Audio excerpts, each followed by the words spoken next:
លោក Donald Trump ចង់លើកបន្ទប់លោក Marco Rubio ជាប្រធានាធិបតីគុយបាក្រៅពីបិទខ្ទប់ដង្ហើមសេដ្ឋកិច្ចគុយបាដោយចាប់នាវាដឹកនាំប្រេងពីវេណេស៊ុយអេឡាប្រធានាធិបតីអាមេរិកលោក Donald Trump បានបង្ខំឲ្យមេដឹកនាំគុយបាទទួលយកកិច្ចព្រមព្រៀងមុននឹងអ្វីៗត្រូវហួសពេលមិនតែប៉ុណ្ណោះចៅហ្វាយសេតវិមានបានបង្ហាញការយល់ស្របចង់ឲ្យប្រមុខការបរទេសអាមេរិកលោក Marco Rubio ធ្វើជាប្រធានាធិបតីគុយបាតែមេដឹកនាំគុយបាបានប្រកាសការពារប្រទេសជាតិរហូតដល់ដំណក់ឈាមចុងក្រោយគ្មានប្រេងគ្មានលុយហូរចូលគុយបាទៀតទេគឺទទេសូននេះជាសំណេររបស់ប្រធានាធិបតីអាមេរិកលោក Donald Trump ក្នុងបណ្ដាញសង្គមផ្ទាល់ខ្លួនដោយជំរុញឲ្យរបបដឹកនាំគុយបាទទួលយកសំណើកិច្ចព្រមព្រៀងដែលតាក់តែងដោយរដ្ឋអំណាចទីក្រុង Washington ប្រសិនបើគុយបាមិនចង់ស្ដាយក្រោយដោយអ្វីៗហួសពេលស្រោចស្រង់លែងបានក្នុងថ្ងៃអាទិត្យទី11មករាប្រធានាធិបតីគុយបាលោក Miguel Diaz-Canel បានថ្លែងប្រតិកម្មឆ្លើយតបទៅលោក Trump វិញថាគ្មាននរណាអាចមកបង្គាប់បញ្ជាឲ្យគុយបាធ្វើអ្វីស្រេចនឹងក្បាលចិត្តបានទេត្បិតគុយបាជាប្រទេសសេរីនិងឯករាជ្យនេះបើតាមសំណេររបស់លោក Miguel Diaz-Canel ដោយបានពន្យល់ក្នុងប្រព័ន្ធបណ្ដាញសង្គម X ទៀតថាគុយបាមិនដែលគំរាមកំហែងប្រទេសណាទេគឺសហរដ្ឋអាមេរិកទៅវិញដល់កំហែងភិជាបាទគុយបាជាង66ឆ្នាំមកហើយ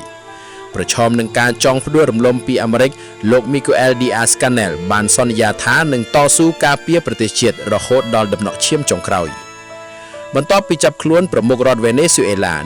Nicolas Maduro នៅថ្ងៃទី3មករារួចមកហើយប្រធានាធិបតីអាមេរិកលោក Donald Trump ហាក់កំពុងតែអង្គុយលើអំនួតកាន់តែខ្ពស់លោក Trump បានគម្រាមបណ្ដាប្រទេសផ្សេងទៀតដូចជាកូឡុំប៊ីគុយបាអ៊ីរ៉ង់ហើយនិងកោះ Groenland របស់ដាណឺម៉ាកបើតាមលោក Trump គុយបាកំពុងតែពុកហ្វុយហើយនឹងបាក់រលំឆាប់ៗក្នុងន័យនេះអាមេរិកបានចាប់នាវាដឹកនាំប្រេង2គ្រឿងមិនឲ្យនាំចូលប្រេងទៅគុយបា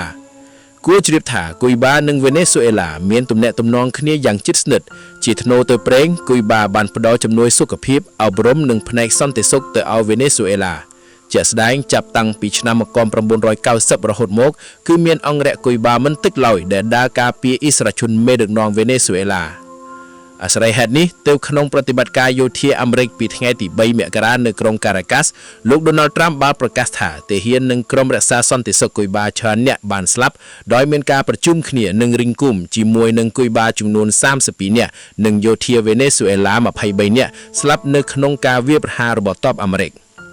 បន្ថែមលើពាក្យគម្រាមសហរដ្ឋអាមេរិកសង្កត់កគុយបារឹតតែខ្លាំងដោយពិចារណាលើកបន្ទប់មេដឹកនាំថ្មីនៅគុយបាអ្នកប្រើប្រាស់បណ្ដាញសង្គមម្នាក់នៅរដ្ឋកាលីហ្វ័រញ៉ាបានបញ្ចេញយោបល់ថាគួរតែឲ្យលោក Marco Rubio ធ្វើជាប្រធានាធិបតីគុយបាចំណែកលោកប្រធានាធិបតី Donald Trump ក៏បានឯកភាពនឹងសម្លើនេះដោយអះអាងថាពិតជាល្អណាស់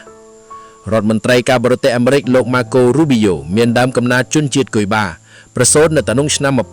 1971នៅក្រុង Miami រដ្ឋ Florida លោក Marco Rubio មានឪពុកម្ដាយជាអតីតជនអន្តរប្រវេសន៍គុយបាដែលភៀសខ្លួនទៅរស់នៅសហរដ្ឋអាមេរិកដើម្បីសម្រេចគោលបំណងកសាងជីវិតរុងរឿង American Dream នេះបើយោងតាមជីវប្រវត្តិប្រមុខការទូតអាមេរិកចេញផ្សាយនៅក្នុងទំព័រ website ផ្លូវការរបស់ក្រសួងការបរទេសអាមេរិកគុយបាជួបវិបត្តិសេដ្ឋកិច្ច5ឆ្នាំជាប់គ្នាហើយប្រទេសនេះរំពឹងដង្ហើមសេដ្ឋកិច្ចពីវេណេស៊ុយអេឡាតាមរយៈការនាំចូលប្រេងយោងតាមទិន្នន័យគុណវេណេស៊ុយអេឡាក្នុងមួយថ្ងៃគុយបានាំចូលប្រេងពីវេណេស៊ុយអេឡាក្នុងចំនួន 27,000 ធុងបារីលបន្ទាប់ពីប្រតិបត្តិការវាយប្រហារនិងចាប់ខ្លួនប្រធានាធិបតីវេណេស៊ុយអេឡាមួយសប្តាហ៍មកនេះគុយបាជួបបញ្ហាដាច់ចរន្តភ្លើងអគ្គិសនីជាច្រើនដងក្នុងមួយថ្ងៃប្រឈមនឹងបញ្ហានេះប្រទេសមិចស៊ីកូបានបោះដៃចង់ជួយគុយបាដោយសន្យាធ្វើជាអ្នកផ្គត់ផ្គង់ប្រេងឲ្យគុយបានេះបើតាមបទសម្ភាសន៍របស់ប្រធានាធិបតីមិចស៊ីកូលោកស្រី Claudia Sheinbaum ជាមួយនឹងការសែតអង់គ្លេស The Financial Times ក្នុងថ្ងៃទី7មករា